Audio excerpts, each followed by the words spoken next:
Good afternoon. We're here with John Nielsen. John is a director for Azure Hotels based in London, England. John's company runs and operates hotels throughout Europe in an owner-operator model. They're a large user of the franchise systems of the various hotel brands.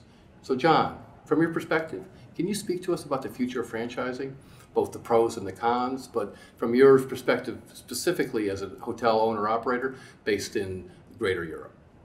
For us as an owner-operator, we see a lot of pros in having the franchise model. Basically, for us, gives us more control over the cost side of the brand, and I think normally also you can do shorter contracts in the franchise model, which I think nowadays you have more and more owners which don't want to have a long tie-in for 25, 30 years, but would much rather have 5 to 10 years, which they can see how their model works for them, and if the system delivery and things are there with the brands. Within your portfolio, do you have hotels that are operated by yourselves as well as hotels that are operated by a third-party manager? Yes, we do. We have. And so could you speak to a little bit about the challenges within each business model? I think for us, some of the challenges with the management contract is often that I think there can be a misalignment of the interests in the management contract, where you say maybe the brand holder is less focused on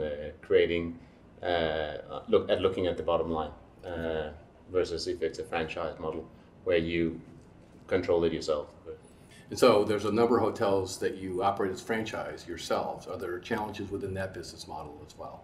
Yes, because you basically have to build up all your services at that specific location where you want to do it, and the different markets within Europe operate different and are different. So we would normally settle on one city and then do a larger investment in rooms, and then build up the operations team in that specific department.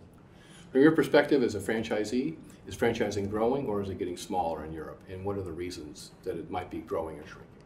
Franchising is definitely growing in Europe. I mean, there's less branded hotels in Europe, and that means that there's a much larger space to brand for the various brands in there. And I think you're seeing more and more professional market which wants some of the brand leverage, and it's a faster way for the brands to grow than doing management contracts. Well, very good. I really appreciate your perspective this afternoon. I wish you a good day. Thank you very much, Jan. Thank you.